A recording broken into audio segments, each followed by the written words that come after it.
It is week 2 for our 6-week program of getting this Mini Cooper driving again. And this week we're going to be working on getting enough of the frame done that we can actually mount suspension links, and hopefully, maybe shocks will get here. Probably not though. At the end of this week, I would like the Mini Cooper sitting on its own axles in the shop, able to push it in and out without an issue. Shall we get started? Mm-hmm. All right, we got to get this pile into the shop.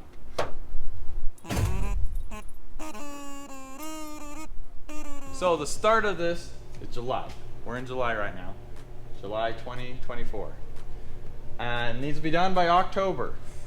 That's coming up very quickly. Week 1. Last week we already got the body stripped. We got the Mercedes engine pulled, and we also got our axles. Week 2. This is a big one. This is today. We need to get the engine layout done. We need to start the tube chassis. We need to locate the fuel tank. That might be next week because the fuel tanks are still in the mail. We need to set up the 4-link. Bump stops are not going to happen. Limit straps are not going to happen. Doubler might happen this week. But then also, like this, what this arrow is for, so that week 3 we can interchange all this stuff. So week 4 though, it's looking good. Week 5, we'll go over that when we get to it. Week 6, and we're done. Well, test drive at least. That's the Mini Cooper build. And now, oh, whoops.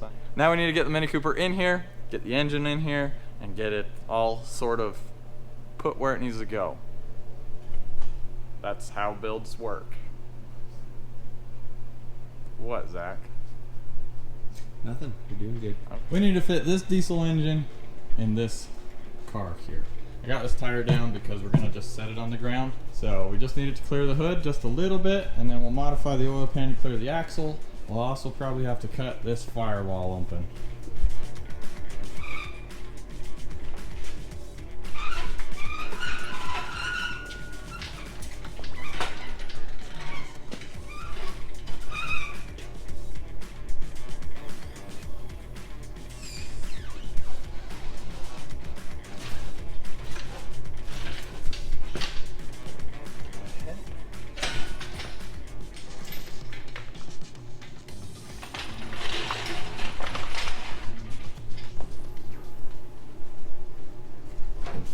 I wouldn't say too low. I kind of think that's right about where we want it, yeah? I don't know if that's exactly where we want it. I mean, as far as up and down wise, but it'll sit farther back. Kind of fits. We've got good room back there Yeah, to go back farther. We do. Can you go down again with that? Oh, this is going to work so good. Yes. This is my center line for the axle. Is where I figured it would be, that line right there. And it's pretty good. We are going to have to cut the front oil pan here and slant it back to clear the axle, but it's looking really good. So I realize that this is the front of the motor and the front of the car. But that's okay. We don't have to worry about any of that none. So if we open the hood though, it's in there. We haven't even cut the firewall yet, and it's already sitting where I envisioned, basically. We're gonna lift the engine up a couple inches and move it back. So now we actually have to cut the firewall. So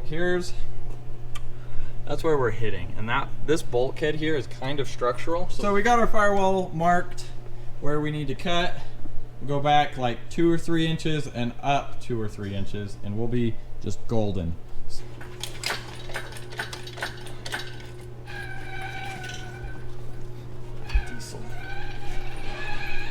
Zach, if you want to start pulling off this unit and the AC, and this is also part of the AC stuff, this big line, I'm going to cut this firewall out.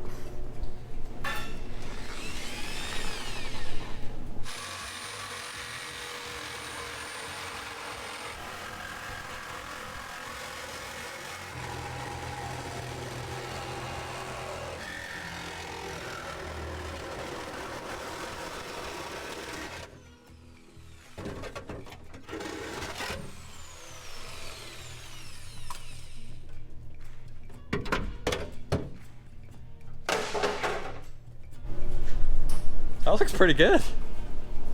I like it.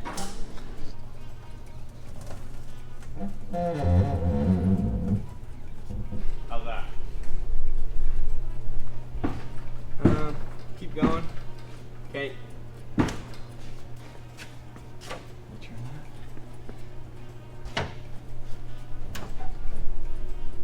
It's not like we're trying to fit anything inside, really. Are we trying to keep this windshield wiper assembly? Yeah, trying to. It's fine where it's at. Just might have to pull it to change the oil.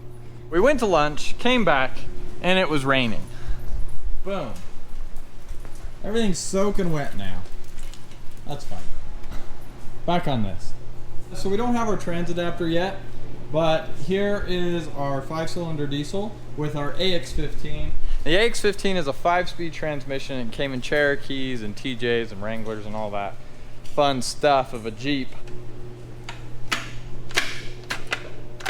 I mean, flying through gears just like that. Yeah, in the quarter mile. Mm-hmm. Except it'll be like this. On. No. On. No, this thing's gonna be crazy. It's gonna be like.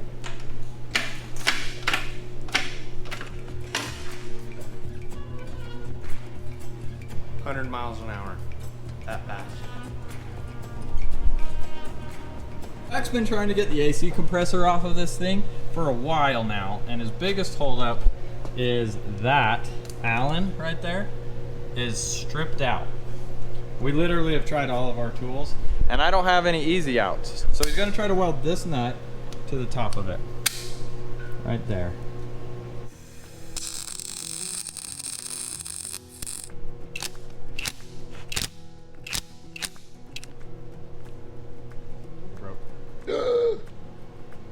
Round 2, fight.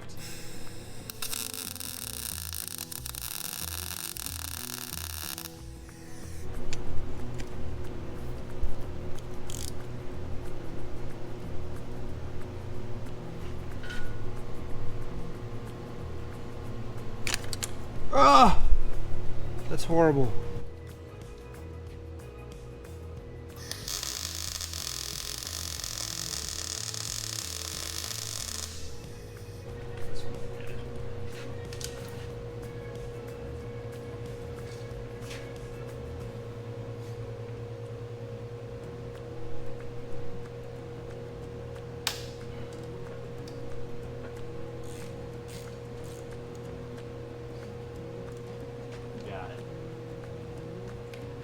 Okay, got the greasy AC compressor off. Motor in. Tranny. Looking good. Okay, go ahead and go down, Zach. We're gonna have to cut this trans tunnel out. It was almost good enough. It's just not quite wide enough though. So I'm gonna go ahead and cut along this ridge here and this ridge here. And just see if we can get that transmission and bell housing to clear a little better. Yeah.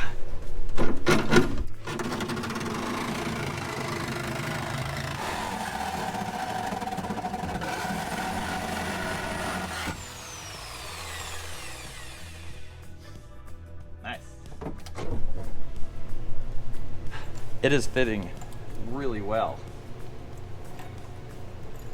It's taking a smidge bit of work, but it's getting there. It's held in with ratchet straps at the moment, but I mean they're holding it pretty much where it needs to be.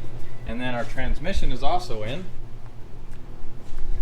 Now the only problem is when we try to lift this thing, the whole thing wants to go crashing down. So we've got this beautiful counterweight here. Her name's Janelle. I'm sorry. That was messed up.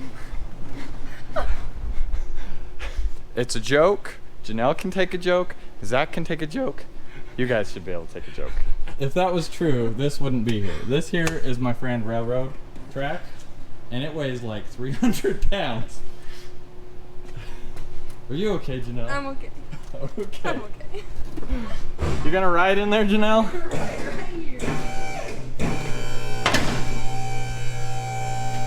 Okay, let's hold up for a second. Is it good?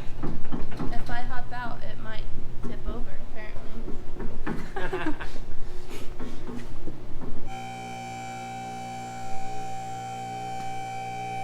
Okay, you can stop there. That's pretty good for stuffing like a full diesel motor and 5-speed in there, and it's flush with the bottom of the Mini Cooper. That's nuts, dude. It is day 2 of week 2 of working on the Mini Cooper. Today we're going to be putting the axle under the front, getting the links ran to it, and start the tube chassis and frame. Plus, I've been secretly working on something on the side. We might not be running the AX15, but I've got something that's going to be way cooler to run inside. But we'll have to figure out if I can actually pull it off first. We got to get this axle out, cut off one of the ends because these Super Duties have a really long pumpkin housing on one side. So we got to get rid of that, and then I'm going to start clearancing the body for links. Let's do this. You ready? Yep. Always ready. Dude.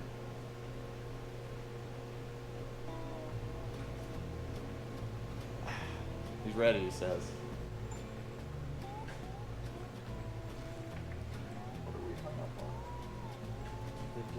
On the front of this Mini Cooper, we're going to be doing a double triangulated 4-link, and that means that the links that hold lateral support, both of them are angled. One of them angles narrower on the axle and then widens out on the body, and then the other one is narrow on the body, wide on the axle. Seeing as this point, we're actually probably going to change it to right there, and this point, we're probably going to change it to right there, are where we're mounting the links. We need to build a truss up over this pumpkin that can hold it, because if I weld something to that, it's going to break off so fast. So on these Super Duties, either the later Super Duty or the early Super Duties, they have this really long pumpkin collar that goes to, you know, leaves an inch of space. So we need to cut that off. So we can cut it off about that far back, all the way around, and then we'll have to, you know, cut it again to get it to come off of there. But then that'll give us a nice like 4-inch spot to mount to on this side, come up and over and back down. So somebody needs to cut that. Well, that's my job.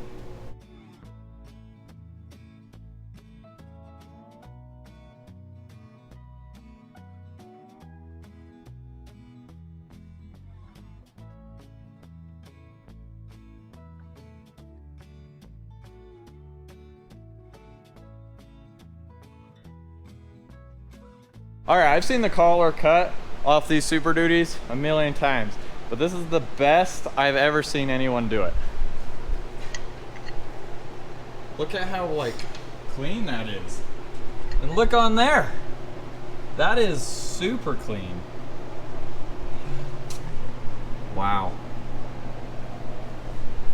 Incredible. It's gonna look good in SEMA. Oh yeah. Meanwhile, we had a little bit of a fire mishap up here. There's these little like kick boxes here that like, I guess, help support things. They needed to go so that my link could go in there. It doesn't really show, but that's the profile that it was. And then by cutting it out, I still have the floor. It just makes it so I can get that link up in there really far. So, and that's important because the link runs from here down to there. We started building the truss over the top. I got the profile of the pumpkin from a diff cover I had over there, drew it up, got these pieces here, and then yeah, they just basically go over the diff. Not a whole lot to it, nothing crazy. And we need to cap it. There it is. Bend it. Well, that didn't work.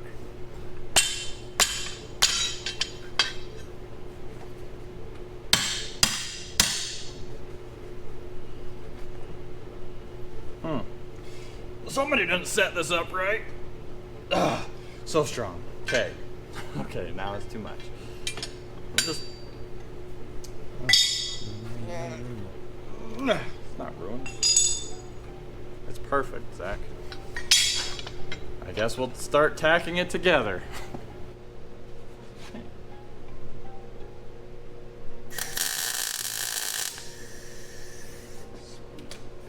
All right, it's a new day. We didn't really get back to you yesterday on what happened, but Zach got the whole truss welded up. Looks super killer. It's really easy to mount a link to this top plate, and it's super low profile, so we're not like adding too much weight. And then for this other side, this upper link up here, we've got this hole here, and that's not just for looks. The kind of steering I want to run is actually bell crank steering. Just with how short the front of the Mini Cooper is, there's no like reasonable area to put a steering box. See, it's pretty tight in there. Yeah, we're gonna be mounting the steering box in the cab. Crazy. And on the passenger side. So it's technically going to be a passenger steer Mini Cooper. But the steering wheel is still going to be on the driver's side. Yep. Complicated, man. It sounds complicated, but it's really not any more difficult than your standard steering setup. I've been playing with angles a lot. My math teacher would be proud if I had a math teacher. I was homeschooled. One of these ratios is going to get mounted right to the front of this axle here, and it's going to pivot. So this will get mounted on here, and a rod will come through that hole and push that mount and pull that mount. And when it does that, that mount out there, which is attached to your tie rod or attached to the knuckle, will go, you know, push back and forth, push and pull.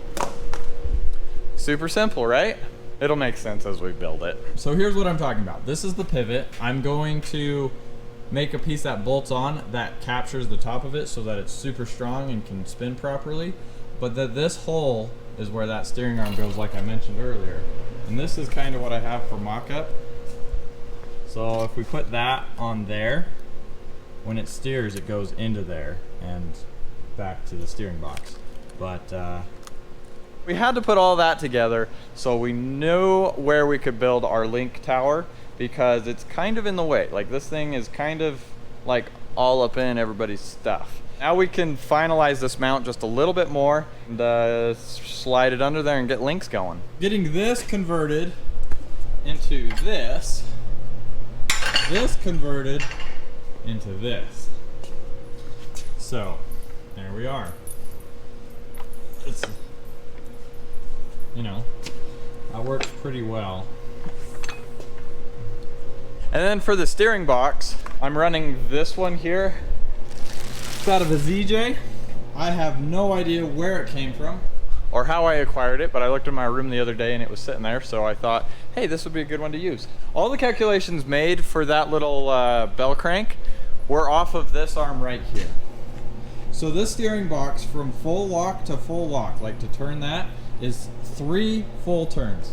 So, and I measured at lock to lock, this pitman arm, this point here, moves 6.5 inches. So if I turn this thing, it would go 6.5 inches that way. So when I hook my steering rod from basically the cowl of the vehicle to right here, this moves 6.5 inches. And I need this point to move, it moves 9. I made sure this moved 6.5 to the ratio of 9. If that makes any sense at all. Forgot to mention that these are custom high steer arms. I didn't make them as high as some of the aftermarket ones, but I also didn't want it down here. It's still plenty to give me clearance under the axle, but yeah, I needed clearance for this arm right here. So now that I have it, everything looks good. We need to get this axle mounted underneath there. We're definitely gonna have to build some kind of frame, because this was a unibody car and it's just not gonna cut it. There's nowhere to like mount links to. It's pretty horrible.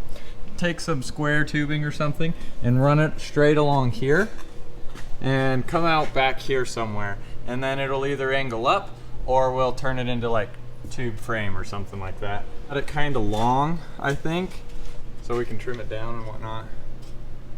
5 foot, you know, trim for those angles and whatnot. This will be for our frame. This is 2x3 by 1/8 wall. We just need to cut 2 of them at 5. Frames that we got put together here. This just bolts to the bottom of the body. We've got 4 holes right there, and then there's one more up there, and it grabs that step right there. It's gonna hold this up, and I'm gonna get bolts shoved through, and he's gonna put nuts on them.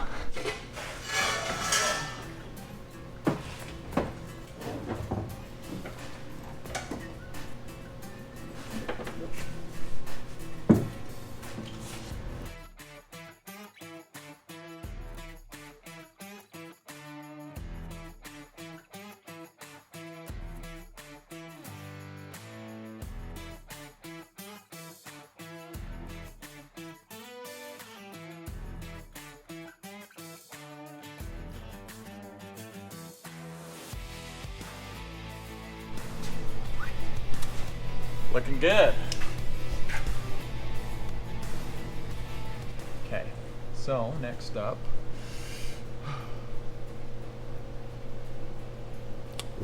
I don't know. The instructions don't really say anything from here. Yeah, I couldn't find any Yeah. instructions. Yeah, the instruction manual really sucks for For this some thing. odd reason, the Mini Coopers don't have great instructions. Next step, now that we have a frame, we got to get our links located and our sliders figured out, because our sliders are technically the frame.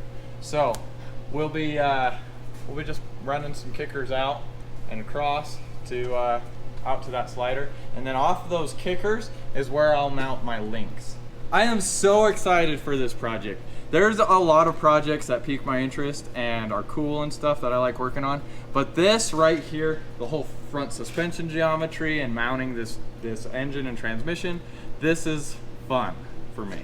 I hope you're having a good time too. Oh, we're just getting ready to put the wheels on and tires so we can roll this axle under, but look who just showed up. What are these? These are some very important parts. But you can't guess what they are, though. They have a very strange box. They are.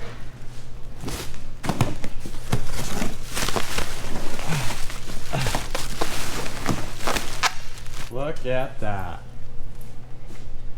This is exciting, huh? This is great. All right, so these are the shocks and bypasses for the Mini Cooper. I didn't tell you this. Oh, well, I didn't tell you that we were gonna run bypasses, but I found some for a smoking deal on Facebook Marketplace, and they were in California. I would have went to go get them, but that would have taken time away from working on this, so he shipped them. So I bought all of these coilovers and bypasses for $1,600. It's the only way I can afford these for this budget build. Might be growing up on the outside, but nobody ever said I had to grow up on the inside, all right?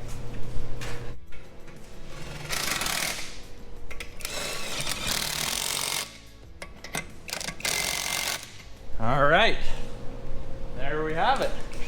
Front axle with proper tires now, kind of aligned. Nice.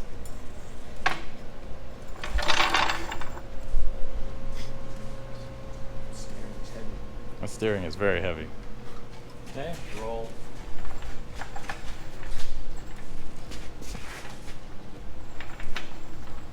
You figured out? It's just popping off for the most part. You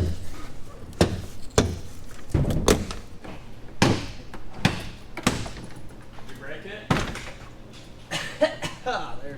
There's a lot of junk inside of these.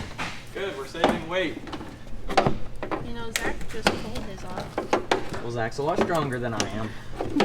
Have you seen his muscles?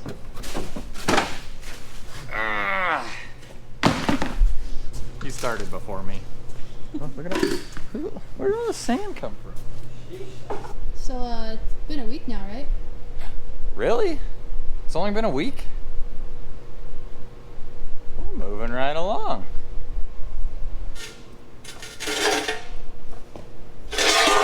Okay, that's where we're putting it. Because the jack don't go any higher.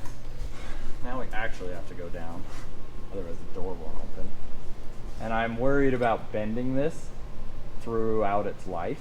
So I don't want to go like super. Just make it Super simple as tight. hack it off, put a piece in, back in. Well, let's just get the measurement for these stringers. Because as soon as I put a stringer in the back and one in the front, then I can locate that link. Mm-hmm.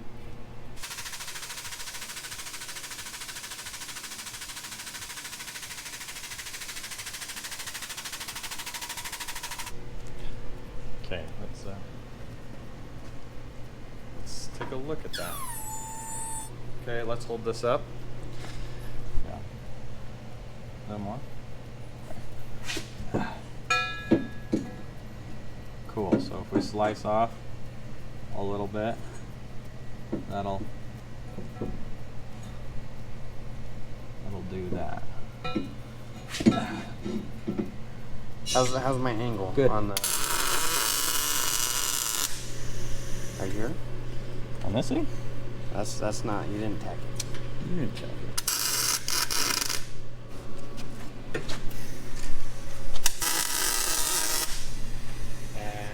where'd the other one go?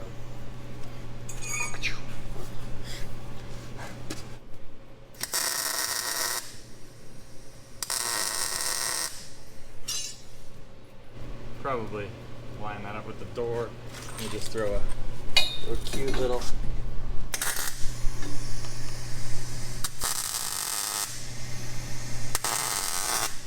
All right, there's kind of the slider. All right, so the frame slash slider thing is going really well, I think. We're gonna call it a day though because it's pretty late in the evening, but we know where we're mounting our front links, sort of.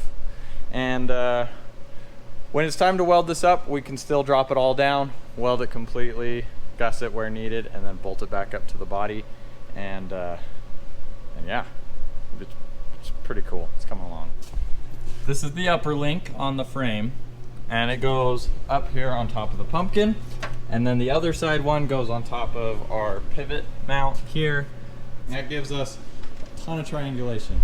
In case you're wondering exactly what I'm doing, I went online and I found a 4-link calculator, and I just put in a bunch of values until I get some numbers that I like. So this is what I'm playing with right now. This is the top view of what my links will look like together.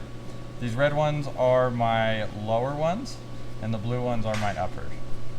So yeah, and that's how they'll look parallel to each other, I guess parallel to the ground, and that's the tire right there. Since I don't have a track bar, I have to angle my length to keep my axle centered, and we're aiming for around 40 degrees. I think right now I'm at 60, so 60 degrees of triangulation is pretty good, and it will keep the axle very center. Oh, and the other thing is for the tires, to keep the axle from wanting to rotate, you have to do link separation. So that basically means that on this lower link, I am going to be mounting it basically flush with the bottom, but then I have to get like separation on this upper link here. And general rule of thumb is it's 25% of your tire size for that separation. We're running 37s. I'm going for a 9-inch link separation, and that's, I mean, it's just a rule of thumb. We could go up to 42 with that kind of separation and be just fine, just as long as your mounts are tough enough. Let's get this axle centered up, get a link put in there, and we'll get those upper axle mounts put on, and we can actually like cut links and put them in. Then we can work on the lowers. Heck yeah. For the Mini Cooper build, we're using links and joints from Barnes 4-wheel drive. And if you're an elite member, you can gain access to discounts from companies just like this. So check it out when you get a second. And it looks like Zach is almost ready to mount this upper link here. Wow. That's nice, Zach. Yeah. Yeah. Bracket is tacked on, okay? I've got it pointed straight down that link to the other side, so you know, it clears okay. And I know this is close. We're gonna do some things to modify that, but next up is this link on this side. I also got it tacked up to where it's supposed to be, I believe. And now it's ready to go in. Need to go forward or back? I guess you could pull it, huh?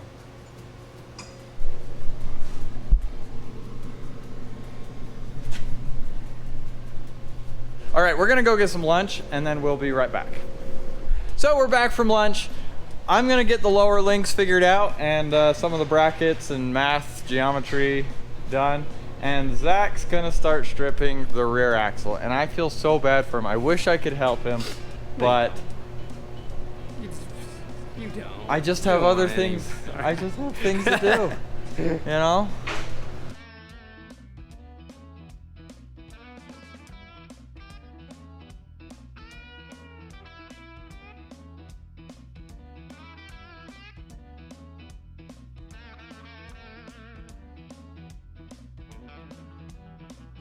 All right, this here is a 14 bolt out of like an 80s Chevy, 80s or 90s Chevy. It's been disc brake converted, which is cool. It's got this really awesome TMR truss right across the top of it, and bump stops. It actually has limit straps on it. Huge, ginormous, like Look at the size of that thing. It was built for some hardcore stuff. Unfortunately, that all has to go. That is way too overkill for this rig, but it was too good of a deal to pass up, so I bought it. And the smoking deal that I got this axle for was $700. It already has a locker in it as well. And now, unfortunately, Zach has to clean it up. But that's all right, because we have lots of eye protection. I do like that diff cover though. That is beautiful. Where are you gonna start, Zach? How are you gonna start? Dude, I have no idea. We'll just start attacking some of these mounts and stuff and see how it goes. Under this front end, I have my front drive shaft that I've got to pay attention to, because if I accidentally put a link in the way of the drive shaft, then I have to pull the link out and start over. So we know that's where obviously the axle yoke is.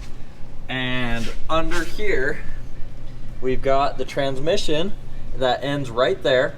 I know I'm gonna have a doubler, and I know at the end of the doubler, I'm gonna have another transfer case. So that puts my yoke somewhere right in this area. So if my yoke is straight above this, then I know if I mount a link to this, it will clear that drive shaft in its entirety. Now we just have to put the mounts on, which I actually have right here and right here. Just gotta weld them up. We're gonna put those underneath, figure out our axle side mounts, and get those going.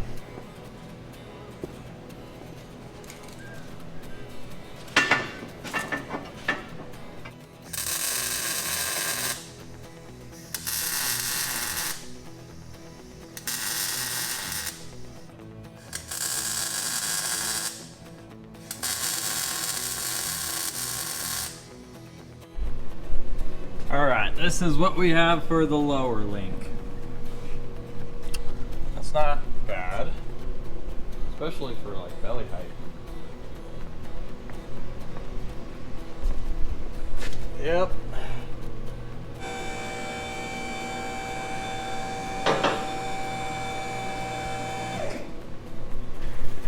Yeah, so uppers triangulated, they're looking really good. Lowers are triangulated also just a little bit, and everything else should clear. It's beautiful. It is beautiful. Should we work on the rear? How's that axle coming? It's done. It's ready. I mean, not done, but it's ready to be put in. Dang. A lot of work. Yeah, it was. That was a Alright. big truss. I guess we'll get the upper links done and the lower links. And on the rear back here, we're actually going to be doing a trailing arm setup, and that saves me a little bit of money in the budget. Like 8-inch stroke shocks are a lot cheaper than like 12 or 14-inch. So that's what we're going to be running. All right, so we're working on getting the link mounts for this axle, this rear axle here figured out. These upper ones are going to be straight, and they're going to be about 10 inches tall, maybe like 8 or 9 actually, from the top of the axle tube.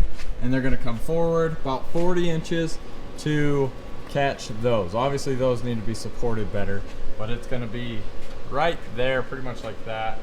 And then these are what we've got cut out so far. And then these lower links are going to be angled in really at a really steep angle towards the center. These plates need to be cleaned up and then bent, and we can see if we got them right. I noticed lately we've been using a ton of quarter. So for the whole project, I was planning on using one of these 5x10 sheets of 1/4 inch. And I mean, this is how much we've used so far. But I need to save some room for my beadlocks. So I'm not going to be buying beadlocks for this project because that's out of budget. So instead we're going to be building some. And I guess technically I don't even have to be running beadlocks. But, I mean, look at it. We're going to need beadlocks. So I bought these steel wheels off of Amazon. They were like $100 a piece or 97. What's in there? Go get it. What is it? They're Higgins approved, and since I have a CNC table, it also means I can cut out my own beadlock rings and weld them together. Using the remainder of this sheet, we should be able to get all of the beadlocks cut out. And we're gonna have 4 of them with 1 spare, and the 1 spare is sitting right up there. 237 holes. Go.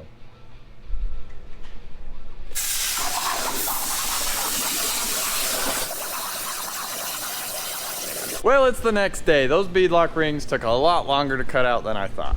But they're done. All of them are here. So you got 4 for the welding insides, and then 4 for the outside rings, I guess. Lock rings or whatever. And then Zach here, what's that? Fuel tanks. Wow, that thing looks big. It is a little bit big, but that's okay. They're rough, man. Ugh. Ugh. You know, I'm sure that's better than I could have welded it though, so. We're gonna have to do some welding. Because I got 2 of them. There's another one right there. 22 gallons. Should be perfect. I think 22 gallons is a good amount for an overlander. Today we're solely focusing on getting this rear suspension and links kind of set up here. So these need to be clocked where we think it will go. And I think something like that will work good. So with our uppers being completely straight and then our lowers being angled. So those are gonna shoot right for that cross member up there. Need to get the angle finder on them so that we can tack the left and right side perfectly level with each other. These little shims here, I have them get put in between the joint and the piece of metal. And that way when I tack the mount to the axle, when I weld it, it doesn't close up, because when the metal starts cooling, it shrinks a lot. And you'll never get these links in and out again. Tilt forward. Oh. Tilt back.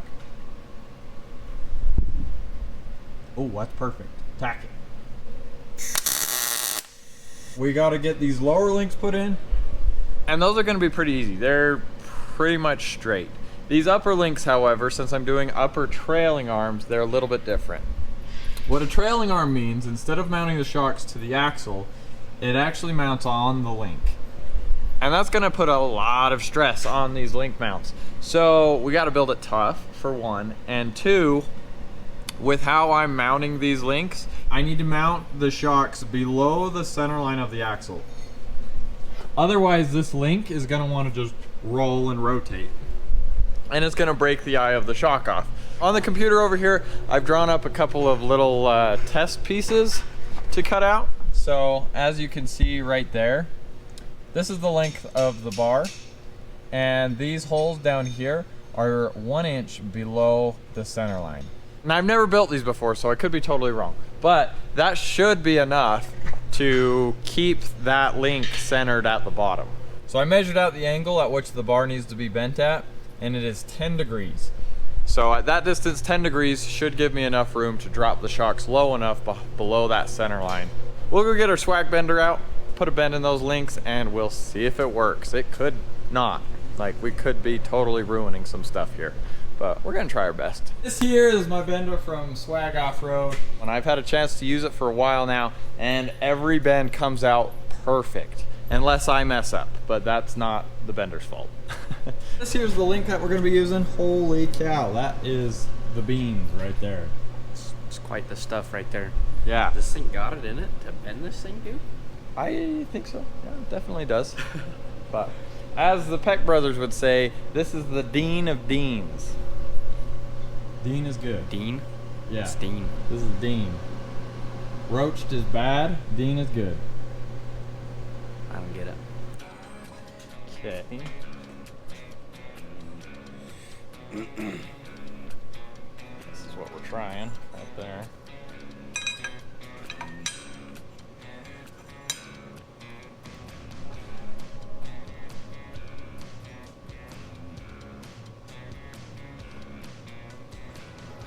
Okay.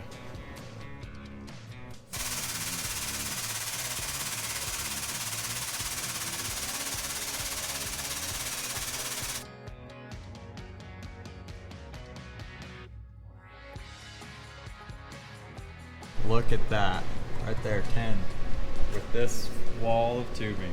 All right, with that link bent, I cut out a section of it because the shock actually needs to dip down into it, right there. And then I started adding plates to to this other one. So the both shocks sit down in this little canoe kind of thing.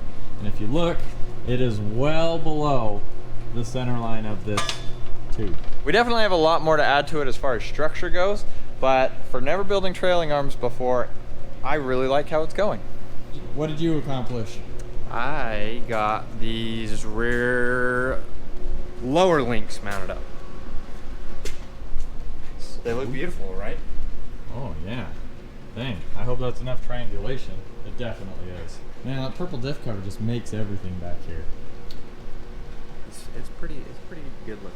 Well, we're gonna call it a day. We'll be back in the morning. See you then. And we're back. Okay.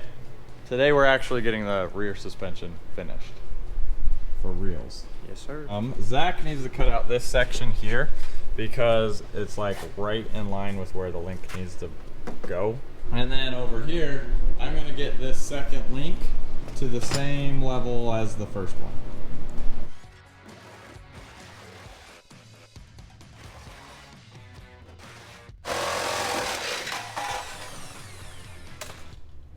That looks really good.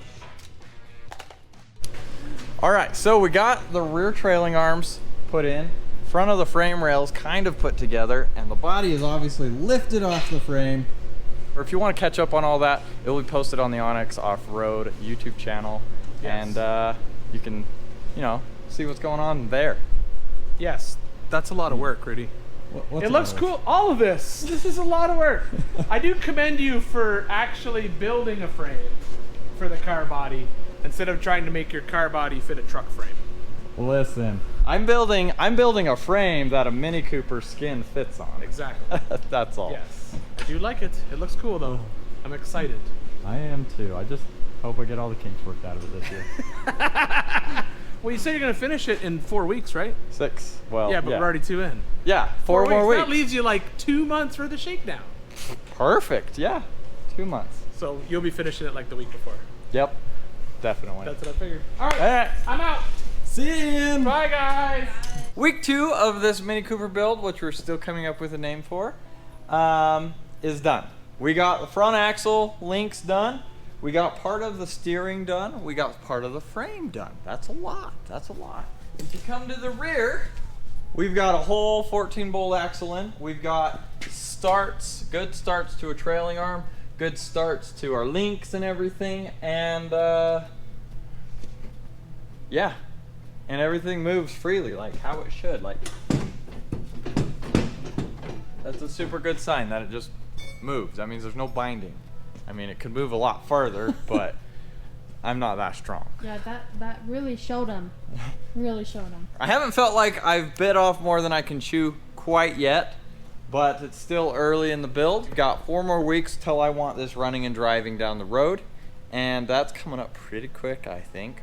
I think it's important for you to know that the 6 weeks isn't like mandatory. That is 100% self-imposed. But I can't spend the rest of my life working on this thing, so 6 weeks it is. 6 to get it running, 8 to get it done. Don't forget, you can vote every single day for this build with your Onyx Off-Road account. To make an Onyx account, it is completely free, but if you want to use the app and its features, you can use the link in my bio and it will save you 20% off on all those cool features there. But regardless, if you think this could use a vote, I would appreciate it. And thanks for watching.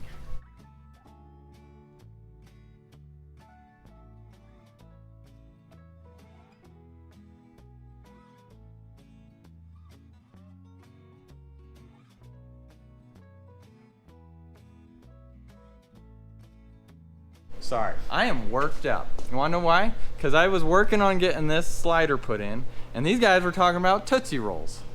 Tootsie Rolls are really good. Or are they not? They are. That's what I'm saying. Tootsie Rolls are pretty good.